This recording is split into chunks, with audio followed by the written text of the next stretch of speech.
Hello and welcome to you all to the webinar on Energy Transition Roadmap for India, Roadblocks and Options before the government. As Indian economy, I'm Swaminathan Venkatraman. I'm the director of Nandini Consultancy in Singapore. And to introduce you all to the webinar, as the Indian economy is targeting to grow to $5 trillion by 2025, and towards $10 trillion by 2030, a steady increase in energy demand will take shape in the country. The Government of India wants to draw up an energy transition roadmap for the oil and gas sector that would prove to be a key step on India's path to reach net zero emissions by 2070. To achieve this, the Government of India has recently set up an Energy Transition Advisory Committee, which has been asked to prepare plans for alternatives to hydrocarbons. The committee has until the middle of 2022 to recommend a roadmap for the energy transition. The goal of this committee is to help India achieve its net zero emission by 2070. And the committee has until the middle of this year to recommend a roadmap for the energy transition.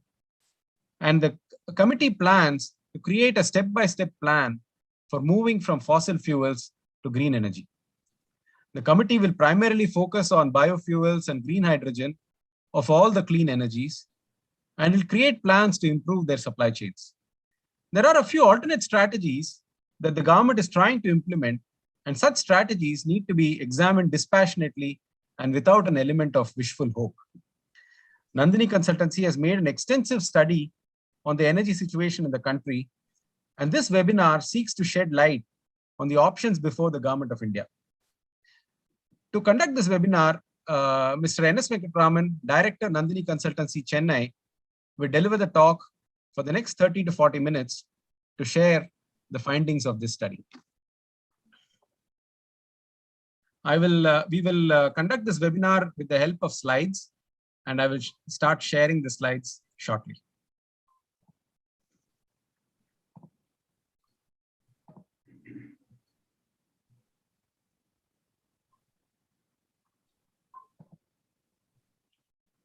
Over to Mr. N.S. Venkatraman.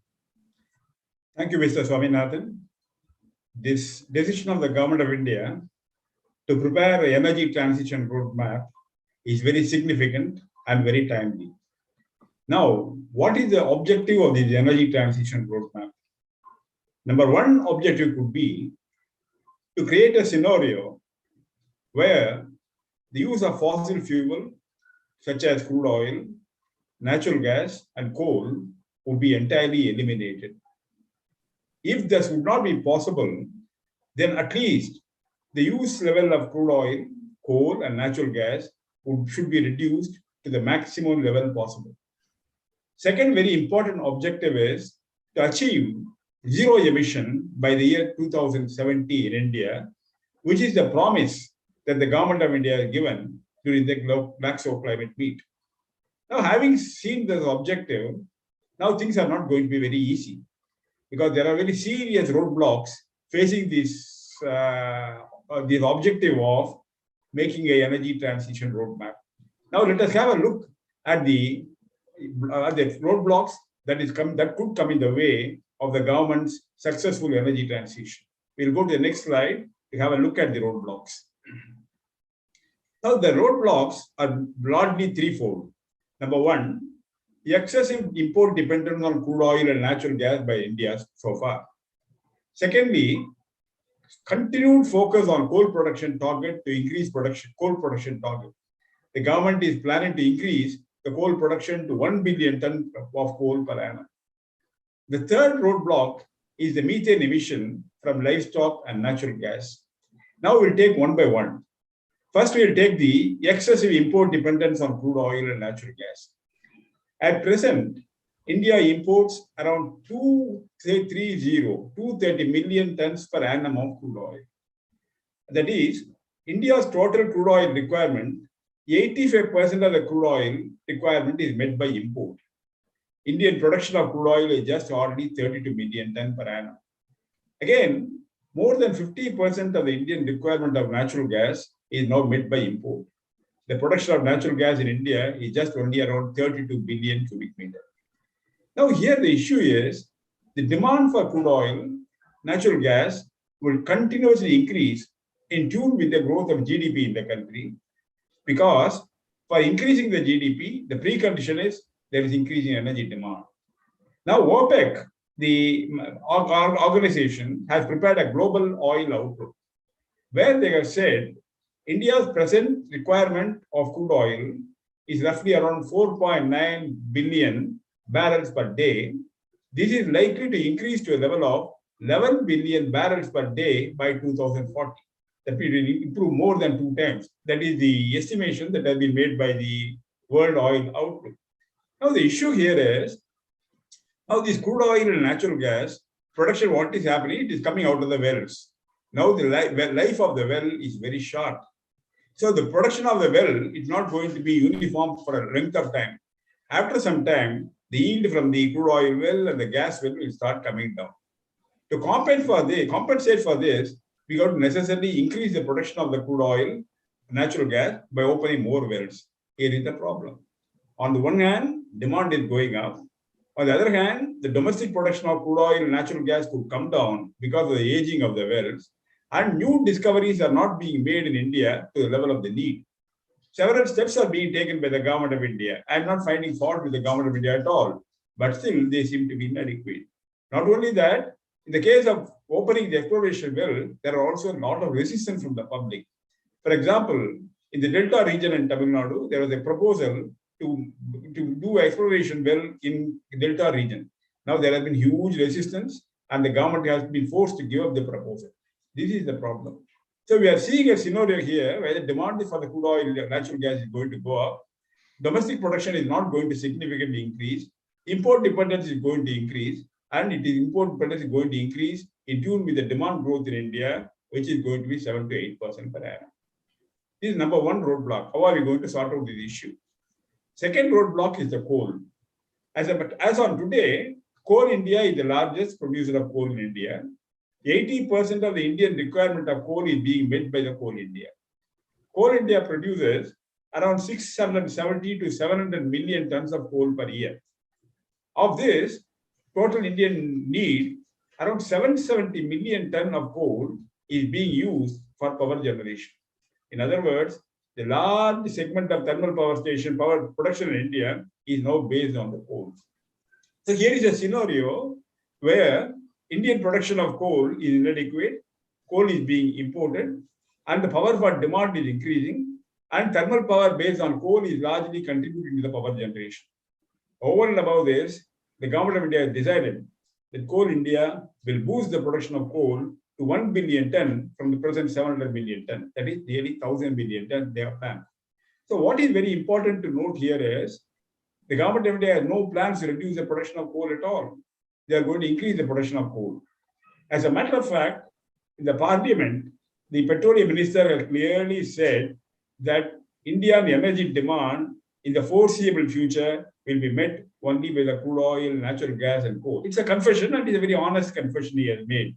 So India is going to largely depend on only crude oil, coal, and natural gas. It's number one issue. Third biggest roadblock here is the methane emission. See, methane emission comes from the livestock. And India has one of the largest population of livestock in the world, like cow, buffalo, and all that. The emission from this is very high. There is no way of collecting the methane emission from their livestock. Moreover, natural gas is something which during the use of natural gas for the production, during the storage of natural gas, during the transportation of natural gas, methane emission comes out. This is a problem all over the world, not only in India. And as you know, methane gas is much more global warming gas, much more potent global warming gas than the carbon dioxide. Now, government of India is deeply committed to the natural gas because the government of India has said now, present share of natural gas in the energy mix in India is now 6.9%.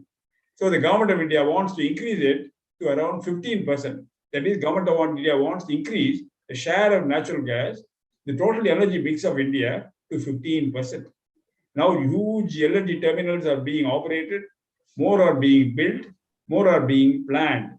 So India is now reconciling to a situation where it will continue to have increase in demand for crude oil and natural gas. It will continue to have increase in demand for coal. It will continue to increase in demand for the natural gas, use of natural gas.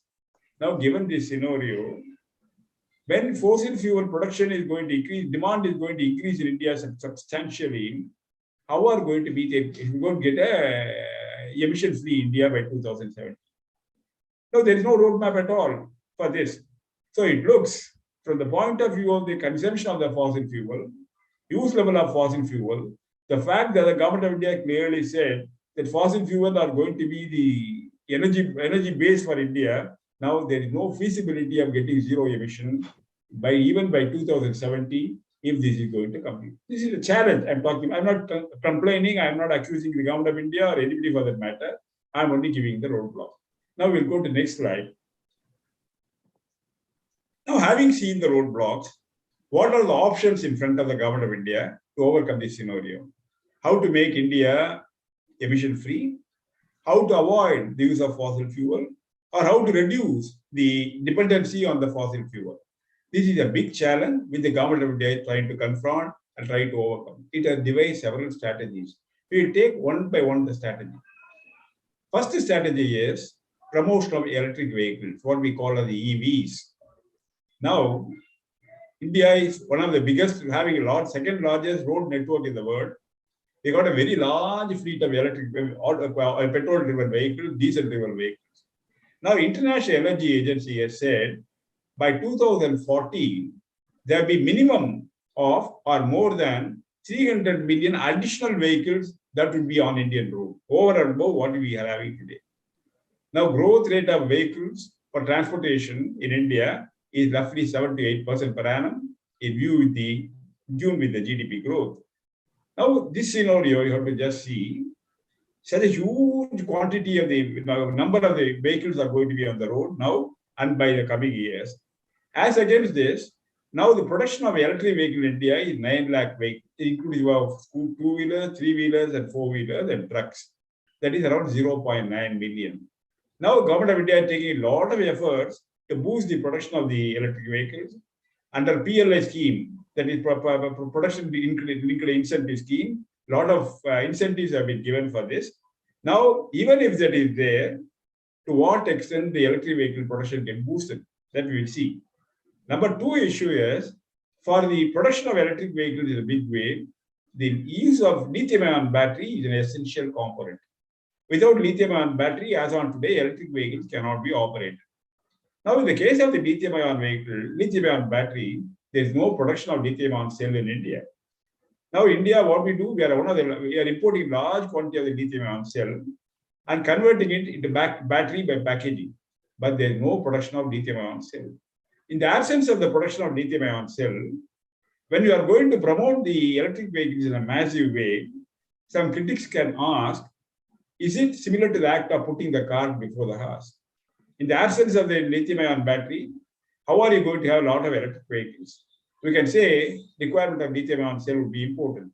Then in that case, India would emerge as one of the largest importers of lithium-ion cell in the world, which is a very, very vulnerable scenario. Over and above this, another aspect you have to see is, while our finance minister, during the annual budget on 22-23, spoke eloquently about the government of India's commitment to boost the production of electric vehicles, she has not made any reference to the petrol and diesel-run automobiles in India at all.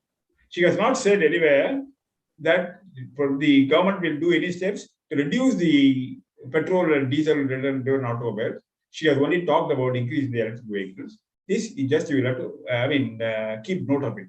Now we go to the next slide to see what is going to be a scenario by 2030 as far as electric vehicles are concerned.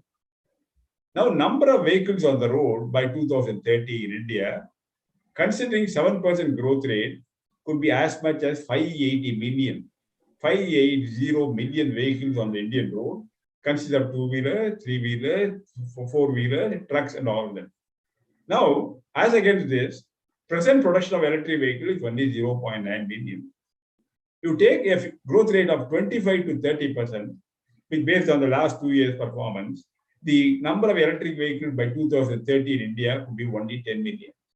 But there are some views that the production of electric vehicles in India will expand far bigger way than this 25-30%. Let it be there, no problem. We will not take 10 million, we will take 50 million. Even if 50 million electric vehicles are going to be there in India, out of the total around 580 million electric vehicles required by 2030, it will make a very small impact. So what we need to keep in mind is, while the electric vehicles will make it reduce the problem of emission, it will also use electricity instead of fossil fuel. Still, the overall impact of the electric vehicles on the overall Indian scenario of demand base for crude oil and natural gas, as well as emissions, are not going to be significant. This is one aspect that you need to keep in mind. Then we'll go to the next slide, where we talk about the other two aspects, namely other two aspects. Before that, now we will do what is the options of this blending of ethanol with petrol. This is the next thing which we are going to take now. So in the case of ethanol blending, presently we are blending 85% of ethanol with petrol, 8.5%.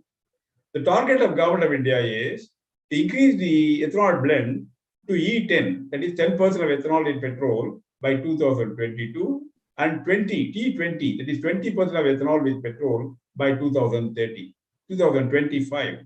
It's a good target, no problem about this. And ethanol-based petrol is a good initiative. There's nothing to be very critical about it at all. Now, to achieve E20, that is 20% of ethanol with petrol by 2025, the requirement of ethanol will be 1020 crore liter, 1020 crore liter. Now, the Government of India is taking several steps to boost the production of ethanol in the country by using different feedstock. Even rice, they are going to use it. The maize, they are going to use it. Sugarcane, they are going to use it. Sugarcane juice, they are going to use it. Molasses, variety of things we are planning. More than 350 ethanol distillation plants are right now being planned or under implementation. So it is expected that by 2025, India will have 1,500 crore liter of the ethanol production capacity. That will be good, very impressive show. Then, based on the past record, considering 80% of the total required production of the ethanol will be out of 1,500 crore liter, assuming that 80% will be the capacity utilization, the production of ethanol will be only 1,200 crore liter, of which 1020 crore liter will go for the E20 blending. So you will be left only with 180 crore liter. Now in the 180 crore liter, ethanol for human consumption, that is what we call IMF, or Indian-made foreign liquor, the growth in demand is going up and exponentially in India. Some people say even to be 10 to 20%. Over and above that, ethanol, a lot of ethanol-based projects are in operation, like monoethylene glycol, ethyl acetate, and all that. So what is going to happen is, when the Government of India boosts the production of the ethanol to 1,500 crore liter and use 20% of the ethanol blending with petrol, the quantity of this ethanol that is going to be left for apart from blending in petrol is going to be only 180 crore liter, which is not anywhere adequate at all. So the country is going to have a huge supply shortage of ethanol in 2025 and beyond. To what extent further ethanol capacity can be boosted up, it is a matter of opinion right now at this stage, because Government of India is already taking a lot of steps. Further ethanol production, is it possible in the next 6 or 7 years? I do not know. So what is going to happen is, with the implementation of the E20, there is going to be a huge shortage of ethanol for other purposes, such as human drinking, as well as production of ethanol-based chemical projects. We'll go to the next slide now. Now we'll take the ethanol blending petrol. Let us see what is the scenario. If you see the scenario by likely 2030, by 2030, without considering ethanol blending with petrol, and considering growth rate of 7% per annum, the requirement of petrol will be 49 million ton. As of now, requirement of methanol in India is 2.5 million ton on average every month. Considering a 7% growth rate because of the growth rate of transportation, the demand for petrol in India would be around 49 million ton by 2030. Now, considering 20% ethanol blend with petrol, the requirement of petrol to be made available by using fossil fuel in 2030 would continue to be still very high, 39 billion tons. So what I'm trying to stress here is, while the decision of the government of India to have E20 is extremely good and praiseworthy, this 20% blend of ethanol with petrol is not going to reduce the consumption of petrol of the country any substantially and significant quantity. Even after the E20 blending, by 2030, India will continue to import or continue to use 39 million ton of petrol. We'll go to the next problem option. We'll just go to say. Now we'll go to renewable power. It's a very impressive area. As on today, solar power capacity in India is 49.5 gigawatt. Wind power capacity in India is now 40 gigawatt. Power based on biomass is roughly around 10 gigawatt. And power based on hydro is around 5 gigawatt.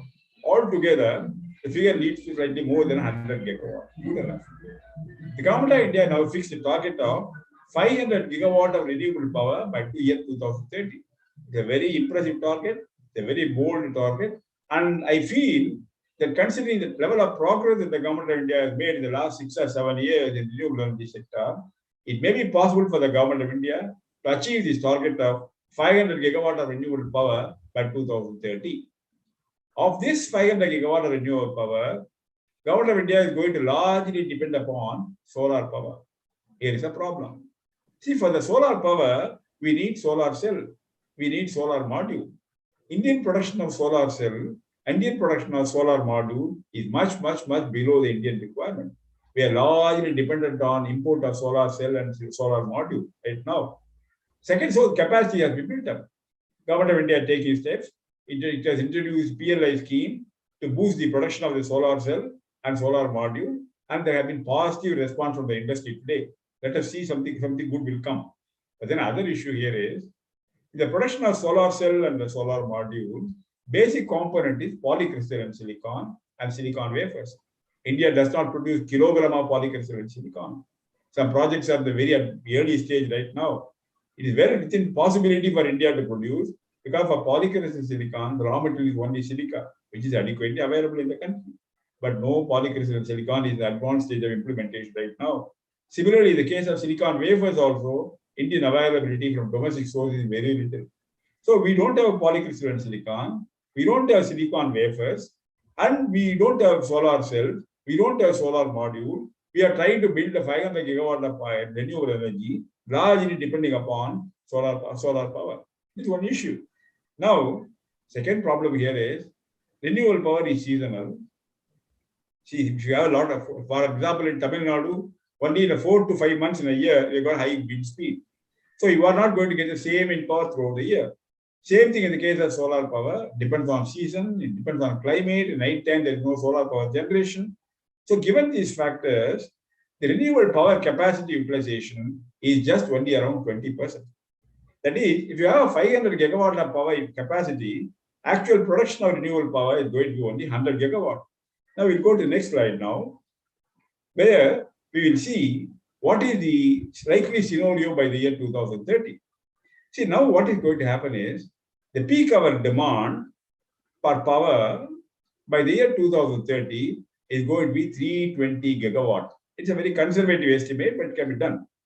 Now, considering that 500 gigawatt of solar renewable power has been created, and considering 20% of capacity utilization, the availability of renewable power is going to be only 100 gigawatt. That means out of this peak hour demand of 320 gigawatt, with only 100 gigawatt available renewable power, India still have to depend on fossil fuel to generate 220 gigawatt of thermal power to meet the India's requirements. Again, you just see, while renewable energy is a very laudable proposition, it is not going to meet the requirements of India to reduce the import dependence on crude oil, natural gas, and coal substantially, nor to get the zero emission. Now we'll go to the next slide. Here we talk about hydrogen. Now, hope on hydrogen is a very important area. All over the world, many countries are trying to build hydrogen industry chain, which consists of manufacture of hydrogen, storage of hydrogen, transportation of hydrogen, research and development efforts to optimize the production of hydrogen and consumption of hydrogen. Now, this is a worldwide attempt that is being made by several countries, both developing and developed countries. And India also wants to be part of this international trend and wants to join the international bandwagon. It's a very appreciable initiative of the government of India. And government of India has specially formed a hydrogen promotion council recently to augment the production of hydrogen in various possible ways. But then there are problems. The problem is hydrogen can be divided into 4 types. Green, one is gray hydrogen, brown hydrogen, blue hydrogen, and green hydrogen. When hydrogen is produced from natural gas, it is called gray hydrogen. When it is produced from coal, it is called brown hydrogen. When gray hydrogen and brown hydrogen is produced from natural gas and coal respectively, and the carbon dioxide emitted out of it is stored comfortably or stored safely elsewhere without being let in the atmosphere, then it is called blue hydrogen. The hydrogen produced from water electrolysis process is called green hydrogen. Of all these 4 hydrogen, green hydrogen is the only hydrogen that is 100% eco-friendly. Others are not. Now, given this scenario, we should promote green hydrogen in a big way. That is the objective of the government of India, objective of the entire world right now. Here, there is another problem. This water electrolysis process to produce green is highly power intensive. 48 kilowatt hour of power is required for 1 kilogram of green hydrogen production. Now, where is the power going to come from? In the case of this green hydrogen, power has to be supplied for the electrolysis. Now, if the power is going to be supplied by renewable power, well and good, then it will be 100% green hydrogen. But what is going to happen is the capacity of renewable power is not enough. Supply of renewable power is undependable due to seasonal factors. Given this factor, it is impossible that renewable power would be able to meet the requirements of green hydrogen production by electrolysis of water. See, the Indian demand for hydrogen right now is around 5.6 million tons. This requirement of hydrogen cannot be met by green hydrogen simply because we don't have enough renewable power. So several people are announcing, even India, several companies are announcing they are going for green hydrogen. It makes fanciful reading. They also say we are going to have renewable power. But in ground reality is going to be, it is quite possible they may produce hydrogen from water electrolysis, but then the power will be supplied by thermal power. If that is so, it is counterproductive. It is really not green hydrogen. That's number one issue. Now, how to make green hydrogen in a competitive way? Now, the electrolysis process, there are efforts to improve the efficiency of electrolysis. There are efforts to put a larger electrolysis plant to reduce the unit cost of production. Also, new technologies are being developed, like high temperature reactor, proton exchange membrane, which is called PEM, anode exchange membrane, which is called AEM. But all these technologies are only in the preliminary early stage. So as of now, the hydrogen the world is talking to develop is more a hope than a ground reality. When hydrogen is going to be produced at economic cost is a matter of opinion right now. See, hydrogen cost has to be competitive. Green hydrogen cost has to be competitive with the production cost of natural gas, that production cost of hydrogen made from natural gas or other sources. Because if the green hydrogen price is going to be much higher, this will upset the industry, this will upset the consumers, that cannot be there. So we need to get a situation where the cost of production of green hydrogen would be competitive with that of blue or gray or brown hydrogen. Is it going to happen? When it is going to happen, it is a matter of opinion. That is a scenario as far as the hydrogen is concerned. Now we'll go to the next slide. Now, nuclear power project. Before energy storage, we'll go to a nuclear power project. In the case of this nuclear power project, India has got 23 power stations, nuclear power stations. Indian production is somewhere around 7,000 odd megawatt. Now, government of India is taking a lot of steps to boost the production of the nuclear power plant by setting up a number of new plants. Some very important initiatives are being taken. Now, here again, all said and done, ultimately by year 2031, based on the plans worked out by the government of India, only around 22 gigawatt of nuclear power is going to be available in India. Nuclear power is a very eco-friendly power, 100%. Unlike the renewable power or the power produced from thermal plant, capacity utilization of nuclear power will be as much 100%. is very, very eco-friendly. But considering the fact that 320 gigawatt will be the peak of our peak load demand in India by 2030, only we are going to produce 22 gigawatt of nuclear power. Nuclear power cannot be an adequate substitute for India's power requirement. Of course, there are countries like France where 70% of the power is made by nuclear power. But that situation is not going to happen at all. The nuclear power project is also only a partial solution to solve the problem of excessive import dependence on crude oil, coal, and natural gas, as well as moving towards zero emission. Now, next we will go to energy storage capacity. See, energy storage capacity is very, very important. See, having built a capacity of planning to build a capacity of 500 gigawatt of solar power, considering the fact the solar power is seasonal, generation is seasonal, renewable power generation is seasonal and uncertain, and it may not be uniform throughout the year, it's necessary to have a storage capacity. That is, India needs, it is calculated, 40 gigawatt of storage capacity. Now, India has only 20 megawatt of storage capacity right now. This is a very, very small figure. Government of India is aware of this. Around 1.7 gigawatt of the storage capacity in the pipeline. So, Government of India has again come out with a PLI scheme, production linked scheme, to boost the capacity creation for energy storage capacity. These are all the issues. Now, all we have seen right now is, we have seen, number one, electric vehicles. Number two, ethanol blended petrol. Number three, renewable power. Number four, nuclear power. Number five, energy storage. Number six, hydrogen. All these efforts, what we are going to take, is not going to be good enough to meet this India's requirement of reducing dependence on fossil fuels substantially and moving towards zero emission. Now we'll go to the next slide now. Now, there is one area which Government of India has not touched. This is surprising. This is what we call the algae biofuel. This is another very important option which Government of India is not paying attention to. I do not know why. I have no explanation for this.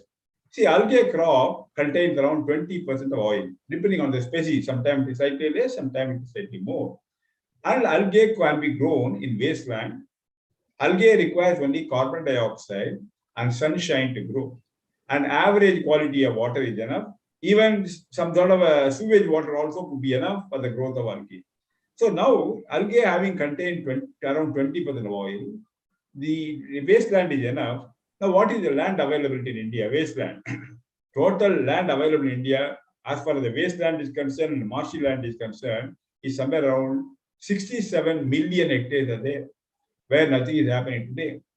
Why not we make use of this land to produce algae in a big way? So it will be a very elegant mixture, because along with the algae, what we do in the algae, we take the crop. After it is grown, it's a quick growing crop. It comes in a few weeks, algae is going. Take the algae crop, squeeze it, get the oil out. Then subject it to transfer esterification. Then you can mix it with the diesel. Then after taking this oil out, the biomass that is left, to ferment it, you get methane gas. Methane, nothing but natural gas. It can be used for power generation. Again, with the residual biomass, you can ferment it, make ethanol. So when you go for the algae, it's a very elegant operation of agricultural operation, one stroke, then production of algae fuel, second stroke, then production of methane, for which you can put a power plant, third stroke, fourth is the ethanol. Everything is combined. So it's an elegant way of mixing agricultural activity with the industrial activity. Now, with such a large quantity of the land, wasteland available in the country, probably India should have at least 200 to 300 algae plants in different parts of India. Probably an area of 1,000 acres of algae crop going could be a very elegant proposition in India. Government of India has not paid attention to this so far. And there are a number of algae fuel oil plants in operation abroad. And even aircrafts have been run by this. And it's a very fast developing area. And Western countries are building billions of dollars of incentives for countries to develop technology for optimization of algae cultivation and algae extraction. Nothing much has been done in India.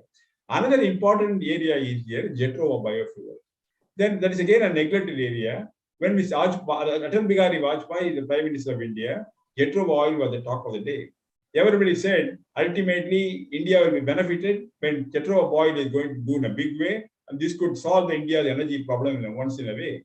But then, after some initial kind of euphoria over there, when Mr. Algae, Atal Bihari Vajpayee stepped out of the power and another party came over, the focus on the Petrol was not there. Then it was declared that it's not economical, the yield is poor, and it cannot match. So this is impractical. That's why Petrol was discussed. But the ground reality is, enough research and development were not put forward to optimize the cultivation of Jetroba tree, to extract the oil, and improve the species to have a greater oil content. So this was something like a Gone with the Wind project, and nobody talking about this right now. So we have done an overview of the entire situation. Now we go to the next slide. Here now, having seen all this, final question that comes is, can India achieve zero emission? Now there are issues, there are problems, there are solutions, and government of India is very earnest. It is aware of all the problems. I'm not talking anything new which is not known to the government of India, but then there are ground realities that there are problems.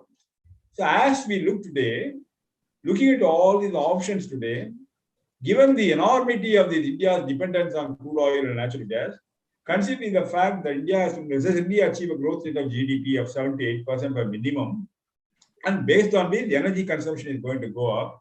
Also finding that methane emission is a very big issue in India. The question is, as of right now, zero emission target by 2070, we are not really moving toward 2070. People can say 2070 is far off. We are only in 2021. So it will be possible to do it. Then the roadmap must be clear. Even if it is going to be 2070, even if you are not achieving, you should know how you are going to travel towards this. For that point of view, we still have no clarity. That is the ground reality. I am again repeating, I am not critical. I am not saying something accusing any government or government policies, or I'm not finding any short findings in the government policy. Not at all. I am full of admiration for the government for the effort that it is taking in spite of several difficulties and ground reality being so harsh. But nonetheless, as it looks now, India's dependence on the import of fossil fuel is not going to come down. India's zero emission is not going to be a near attainable target as of right now. This is the finding that we have got in our research findings, where we try to ensure that we will not be carried away, we will not be over optimistic, and we take the ground realities into consideration and put the facts as they are, so that better options can be thought of, better methods can be worked out, and let us see how it is going to happen in the future. Now, given this scenario, let us look at this in a very, very objective way, entire thing, very practical way, not getting emotional, not getting critical. But if these findings of the study would make us more tangible plans we can create and move toward this, all of us will be happy, the country will benefit. With this talk, I now request Mr. Swaminathan to give his concluding remarks. Mr. Swaminathan is a chemical engineer, followed by MBA from Institute of Management, Ahmedabad. He worked in Europe for nearly 10 to 15 years in supply chain management and other management functions. Now he is director of Madani Consultancy in Singapore. Mr. Swaminathan will give his concluding remarks. Over to Mr. Swaminathan.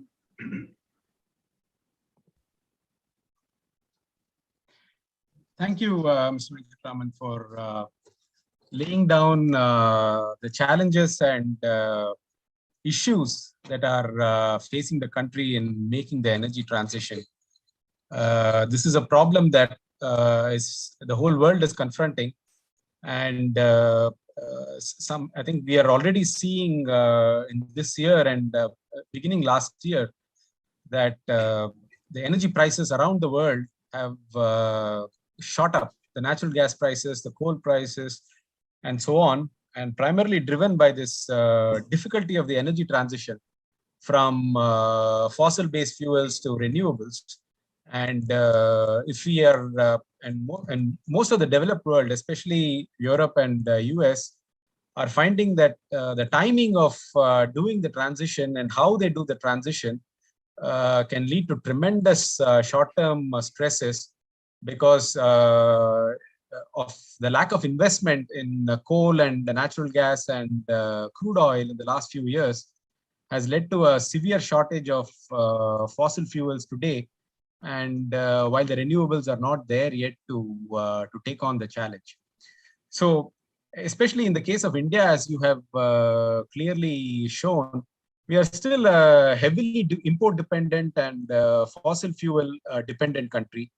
And as what you have projected up until 2030, we are likely to remain a fossil fuel dependent country. And in fact, in our case, the consumption of fossil fuel is going to keep going up, even though our renewables are, in terms of production and capacity, are also going up rapidly. So the biggest challenge for our country is at what point and when will we achieve our peak fossil fuel consumption? Is it going to be 2030? Is it going to be 2035? Is it going to be 2040? Before we can start to bend the curve and start to reduce our fossil fuel dependence and start converting our energy consumption from fossil fuel onto renewables. That is likely to be our biggest challenge in the coming years. Especially, we are a developing country and we have ambitious growth rates of 9 to 10%. So our energy demand is going to be incredibly stressful on the economy, especially as we are a net energy deficient country and we are heavily dependent on imports. So as you've also shown with various technologies such as solar, electric vehicles, hydrogen and nuclear power and energy storage, the biggest challenge that we are likely to have is to develop domestic supply chains, because it shouldn't be the case that a large country such as ours is going to be dependent on foreign sources for supply chains, just like we are for oil today.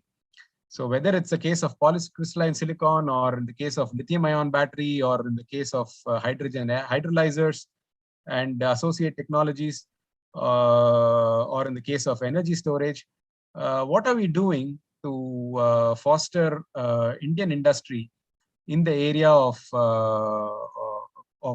domestic manufacturing and domestic R&D and capabilities, in order to keep up to the growth and the ambitions that we have as a country? That is likely to be an incredible challenge. And so it is also an R&D challenge for our country. And who is going to take up the lead in order to find the domestic R&D efforts is also a big challenge likely in front of the government that government has to tackle. So as to conclude, I think what is very clear from the data you presented is that our fossil fuel consumption is only likely to grow and grow rapidly in the coming years. And even though we are making rapid progress like solar and wind, and in electric vehicles, what we can see is that particularly in the case of two-wheelers and three-wheelers, every two-wheeler and three-wheeler manufacturer in the country has ambitious electric vehicle plans. So it's likely that by around 2030 or so that we will have a very, very extensive electric two-wheeler and three-wheeler industry in the country. But beyond that, what are we doing to bend the curve as far as fossil fuel consumption is going to happen in the country? At what point are we going to achieve our peak fossil fuel consumption, and when it is going to peter off? So that as the message, I would like to thank you for presenting the data clearly for each of the section that you undertaken, and hopefully that gives a clarity on the situation that we have and the challenges that we have as a country in order to transition from fossil fuel to renewables in the coming years.